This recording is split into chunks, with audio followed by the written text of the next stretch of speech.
Dios les bendiga en este tiempo tan especial de Navidad. Quise compartir un mensaje de Navidad con todos ustedes. Primero deseando que tengan un buen tiempo con sus familiares, sus hogares. Este es el tiempo en que nos visitamos, los amigos, las familias. Juntos nos regocijamos, compartimos regalos, compartimos alimentos. Así es que mi mejor deseo para todos es que me escucha en esta hora mañana. Permítame orar. Padre, gracias por este día, gracias por un día más que nos regalas. Que tu palabra sea de bendición para todos, en el nombre de Jesús. Amén.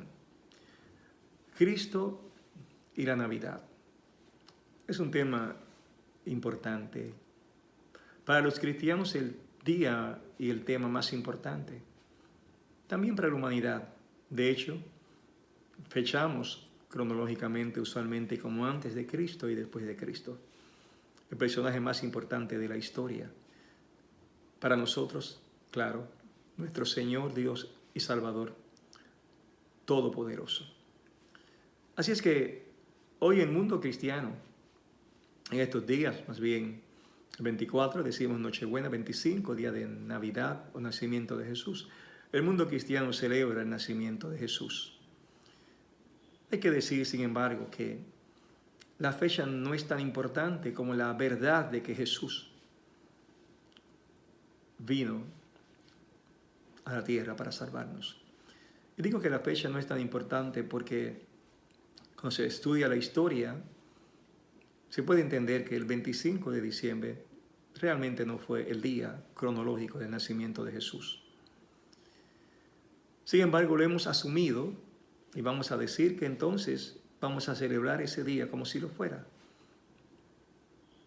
Si usted por su cuenta lee cualquier artículo, National Geographic, por ejemplo, cualquier enciclopedia, se dará cuenta que los romanos celebraban el 25 de diciembre fiestas en honor al dios Saturno, el dios de la cosecha, el dios de la agricultura. También se decía el nacimiento del sol invicto, así se decía ese día. Así es que los paganos romanos tenían la costumbre ese día de compartir regalos. Los esclavos estaban libres en esa semana, era una semana de celebración.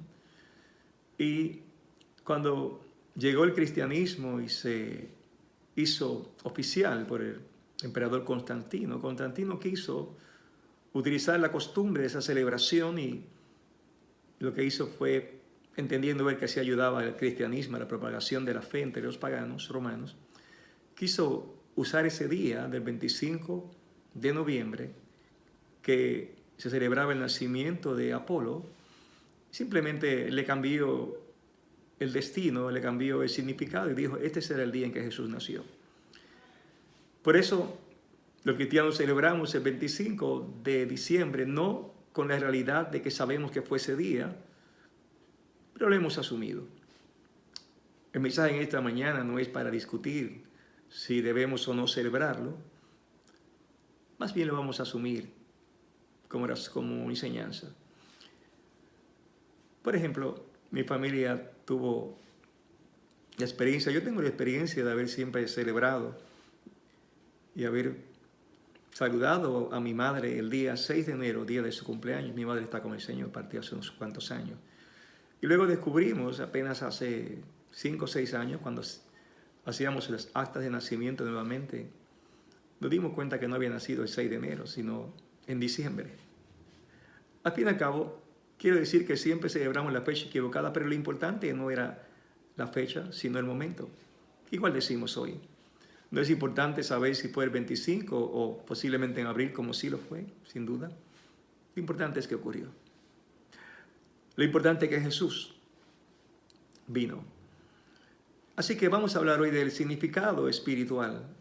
¿Qué valor debemos darle a esa venida de Jesús a la Navidad. Vamos a hacerlo desde el punto de vista de lo que Dios hizo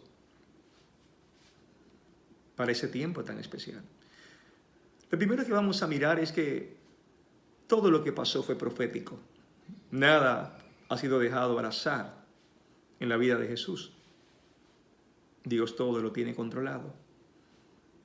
Y el nacimiento de Jesús fue diferente en muchos sentidos. Primero hablemos de la elección de sus padres, a quien Dios eligió para ser sus padres. José, por un lado, era de la línea de David. Conforme a las Escrituras, se cumplió esa parte. Un hijo de David se sentaría en el trono de Israel.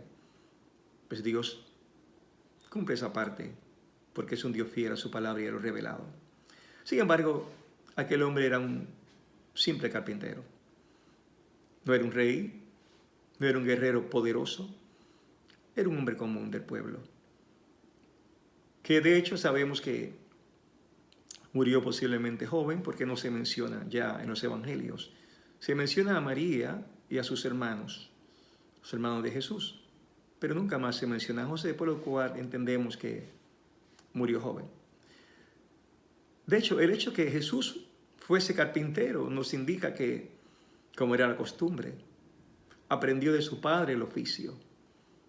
Hablamos de Jesús como el Señor que es Dios Todopoderoso, y no nos damos cuenta que Jesús laboró como cualquier persona normal y simple.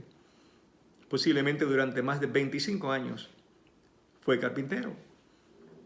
Lo sabemos porque usualmente los oficios pasaban de padre a hijo y los hijos aprendían de su padre desde muy temprana edad. Así es que si calculamos que ya Jesús a los 12 años comenzó a andar con su padre, 13 o 14 aprendió el oficio, pues vamos a decir que tuvo un tiempo de 15 años más bien, dije 25, me equivoqué, 15 años de oficio como un carpintero.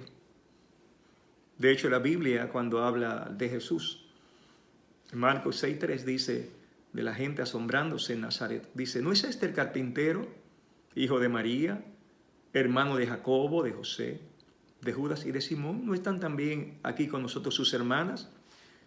Y se escandalizaban de él cuando Jesús hacía milagros allá en Nazaret. Pero aquí nos damos cuenta que Jesús fue un carpintero y que hizo el oficio muchos años, mucho tiempo. Era conocido, era común. Gente que hacen esos oficios tan necesarios en una casa, plomero, carpintero, electricista, son conocidos por toda la comunidad, porque alguien siempre tiene una necesidad de ese tipo. Así que en Nazaret, cuando hacía falta arreglar algo, una mesa, una puerta, llamaban a Jesús el carpintero. No era un desconocido, y precisamente por conocerle de una forma natural, cuando Dios se revela en él y cuando él manifiesta su deidad y empieza a hacer milagros y a predicar arrepentimiento, la gente dudaba y pensaba, pero ¿cómo ese carpintero puede ser el tal Cristo, el Mesías, el ungido? Siempre la gente espera que, como en el mundo estamos acostumbrados, aquellos que tienen éxito o logran ser gente importante, tengan algún tipo de preparación especial o que provengan de alguna familia importante. Jesús no vino de una familia importante. Una simple joven llamada María y un joven llamado José. Desde ese instante tenemos que entender cómo Dios hace las cosas diferentes. Cómo nuestro Dios es un Dios que le gusta la humildad, le gusta lo simple. Y es que mientras nosotros nos ligamos a aquello que nos produce orgullo, el orgullo produce altivez. La altivez produce rebelión. La rebelión nos hace olvidar que Dios es el creador y el dador de todas las cosas. Y el orgullo nos lleva a la caída.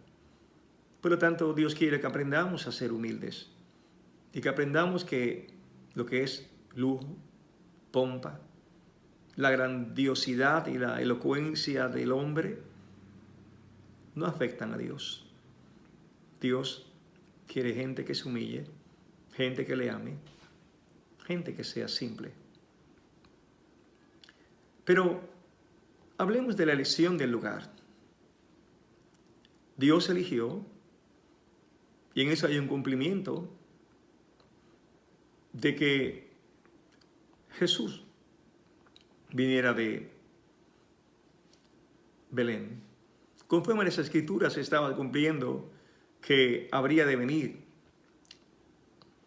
Jesús, el Cristo de Belén. Miqueas capítulo 5 y verso 2 dice: pero tú, Belén Efrata, pequeña para estar entre las familias de Judá, de ti me saldrá el que será Señor en Israel, y sus salidas son desde el principio, desde los días de la eternidad. Belén fue el lugar escogido. Belén, pequeña ciudad, dice pequeña. No eligió Roma, no eligió Jerusalén, no eligió un lugar, una ciudad conocida, sino una pequeña ciudad. Seguimos en la línea de enseñanza bíblica, donde Dios no le impacta a la grandeza de los hombres, sino que Dios actúa con sencillez para enseñarnos a nosotros a ser mansos y humildes de corazón. Pero cuando Dios elige a Belén, ocurrió un problema, y era que José y María vivían en Nazaret, en Galilea, lejos de Belén, a más de 120 kilómetros de distancia de Belén. Pero la palabra profética tiene que cumplirse. Debía nacer Jesús en Belén. ¿Y qué ocurre? ¿Cómo llegaron a Belén para que se cumpliese lo que Dios había dicho? Dice la Biblia en Lucas capítulo 2, versículo 1, aconteció en aquellos días que se promulgó un edicto de parte de Augusto César, que todo el mundo fuese empadronado, esto es, censado para pagar los impuestos. Es interesante que el Imperio Romano fue dirigido por generales, y la única vez en que hubo una persona que dirigió a Roma unido, no 4 generales, no varios generales, sino la única vez que el Senado romano pone bajo un hombre toda la dirección de Roma, fue con Augusto César. Y Augusto César se le ocurre, piensa que debe hacer un empadronamiento y un censo. Esa fue la razón por la cual José sube de Galilea, de la ciudad de Nazaret, dice la Biblia, a Judea, a la ciudad de David, que se llama Belén, por cuanto era de la casa y familia de David. Noten bien, el censo obligó a que José subiera a Belén, a la ciudad de David, para que se cumpliese la palabra profética. Quizás Augusto César pensó que tuvo una gran idea, pero él no sabía que Dios, quien mueve todas las cosas según su designio y su voluntad, había determinado que Augusto César fuese el emperador, que diera un decreto que provino del plan de Dios, y que por medio de ese decreto José subiera a Belén. Noten la providencia de Dios. Nada ocurre sin que Dios medie. Dios está en control de todas las cosas del planeta Tierra, aun el que no le conoce, aun el que no sabe que hay un Dios en los cielos. Dios lo utiliza para su gloria. Augusto César no sabía que ese decreto era para que se cumpliese la palabra profética de que Jesús, el Salvador, el Señor, cuyas salidas son desde el principio, o sea, desde la eternidad, iba a nacer, iba a entrar a la humanidad a través de Belén.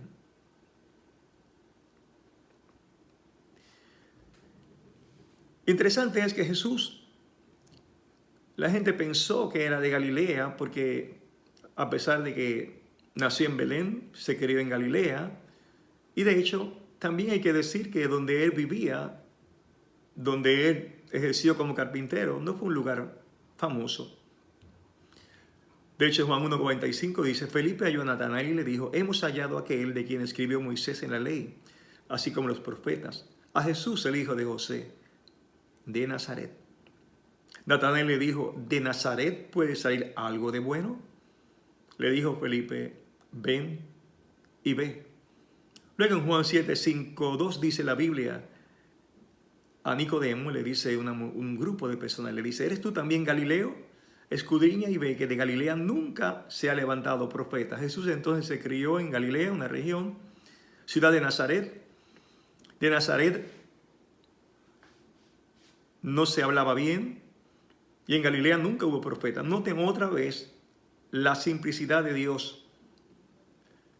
Nace en una pequeña ciudad de unos padres no famosos ni con grandes recursos. Nace en una área que la gente despreciaba, donde no hubo profeta antes, y de una ciudad de donde no había buena fama. Otra vez, no nació en Roma, no nació en Jerusalén, no en una gran ciudad, no en una gran región, en una pequeña ciudad, Belén. Pero allí nació David, y además Dios estaba, una vez más, cumpliendo su palabra profética. Luego sabemos todo lo que le ocurre a María y a José, cuando José y María llegan a aquel lugar después de caminar en una caravana más de 120 kilómetros. No encuentran lugar donde hospedarse. No que no tuvieran recursos. José, de hecho, tenía que haber provisto para ese viaje y para llevar a su esposa embarazada, como hombre responsable. Pero Dios decidió que no hubiese un lugar de alquiler, un mesón. La Biblia dice que entonces cuando da a luz su primogénito, Lucas 2:7, esto es cuando Jesús nace, primogénito, no unigénito, primogénito de María, dice la Biblia, Lucas 2:7, y dio a luz a su hijo primogénito, el primer hijo, y lo envolvió en pañales y lo acostó en un pesebre, porque no había lugar para ellos en el mesón. Noten, no había lugar para ellos en el mesón, no significa que no tenían recursos para poder alquilar en el mesón. No era que estaban en extrema pobreza, simplemente no había lugar en el mesón. Dios también quiso que no hubiese lugar en el mesón. Así es que Jesús nace en un establo. Una tradición más años después dice que nació en una cueva, ya que se utilizaban también las cuevas como establo para guardar los animales. Dice que lo envuelve en tiras. Palabra para pañales más bien son tiras. Quiere decir que María no tenía, o en ese momento no tenía quizás la ropa apropiada, pero lo envuelve en tiras. Es interesante que dice lo envolvió, lo que indica que estaba sola. No le ayudó, no estaba rodeada de una nana, no estaba rodeada de familiares que la ayudaran. Ella y el Señor, Dios Todopoderoso, ella y su esposo, José, y la envolvió en pañales y la acostó en un pesebre, esto es, en un abrevadero donde los bueyes tomaban agua. No hubo cuna, no hubo un Moisés, como decimos, para ponerlo. Simplemente un establo o una cueva. Y ante la falta de cuna, esa caja cuadrada donde tomaba agua los animales fue la cuna de Jesús. No puede haber una figura más demostrativa de humildad, de sencillez de parte de Dios. Nada de pompa, nada de trompetas que sonaran, aunque nacía el Rey de Reyes y Señor de Señores. Nada de multitudes que lo reconocieran, nada de personajes que estuvieran allí presentes ante la entrada del Dios Todopoderoso a la humanidad. Qué extraordinario es nuestro Dios. Todo para mostrarnos. La importancia de humillarnos, la importancia de la mansedumbre, la importancia de que Dios no hace las cosas como los hombres las hacen. Nos impresiona, repito, con los hechos del hombre, de con lo que el hombre llama grandeza. Grande es en el reino de los cielos aquel que se humilla y obedece a Dios. Y ahora nos damos cuenta de ese lugar provisto por Dios. No llevaron cuna, pero Dios le dio una cuna, un abrevadero. No encontraron lugar en el mesón, pero Dios le dio un lugar, un establo. Dios hace las cosas diferentes. ¿Y ahora qué ocurriría? Sabemos que Dios llevó personajes especiales en ese día de su nacimiento. Primeros personajes especiales son 3 sabios. Le decimos reyes, pero Mateo nos habla de esos 3 sabios que vinieron de oriente, de lejanas tierras. Aquellos sabios, la ciencia de aquellos tiempos, que estudiaban las estrellas, que estudiaban el movimiento de las estrellas, que estaban muy bien preparados en las ciencias de la época. Por alguna razón que no sabemos, pero solo Dios para dar gloria a su nombre, les permitió entender lo que ni siquiera los judíos entendieron. Vieron la señal, una estrella que les guiaba para llegar hasta el Rey de Reyes y Señor de Señores. Aquella estrella que los guiaba pudo ser un cometa. Dios pudo enviar un cometa que les dirigiera, así como puso en el corazón de César Augusto que hiciera un censo. O pudo ser un ángel. Al fin y al cabo, la estrella se estaba moviendo para dirigirles. No importa lo que fuera, el punto es que Dios los dirigió. Pero cuando Dios los dirige, estos 3 hombres llevan tesoros. La Biblia dice que abrieron sus tesoros. Y los tesoros, ¿qué trajeron? Trajeron oro, incienso y mirra. Al decir tesoros sabemos que eran cosas valiosas. El oro siempre ha sido valioso.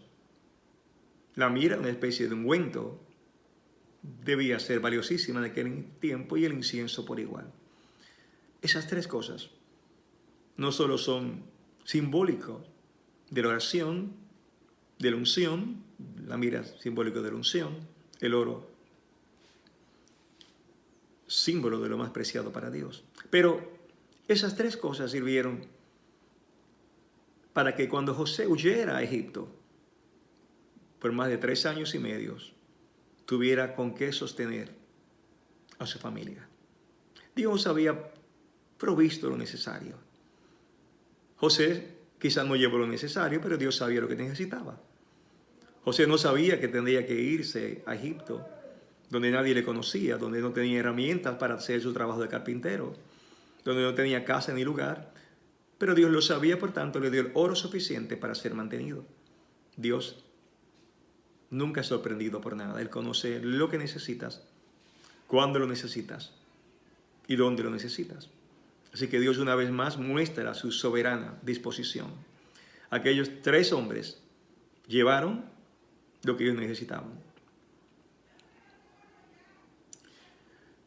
Dios no llamó a sacerdotes, Dios no llevó a príncipes, Dios no llevó a gobernantes de Israel a reconocer a Jesús. Dios trae muy lejos de Israel, muy lejos de su pueblo, gentiles, para que reconozcan a Jesús, pero además para que le traigan lo necesario para su travesía que habría de tener. Dios proveedor. Los próximos testigos son unos pastores que están cuidando en las vigilias de la noche a las ovejas. Dicen algunos autores y estudiosos que aquellos eran los pastores de las ovejas del templo. ¿Qué significa esto? Que 2 veces al día se sacrificaba una oveja en el templo perfecta, y que para que no les faltasen los sacerdotes ovejas, ellos tenían su propio rebaño y tenían pastores que cuidaban de esos rebaños. Es asombroso darnos cuenta cómo Dios, que todo lo tiene en orden, le habla a aquellos pastores de las ovejas del templo para que sean testigos del Cordero de Dios que quita el pecado del mundo. Para que vieran el verdadero Cordero, ese Cordero que por revelación Juan le llama el Cordero de Dios que quita el pecado del mundo. Qué majestuoso es la soberanía divina.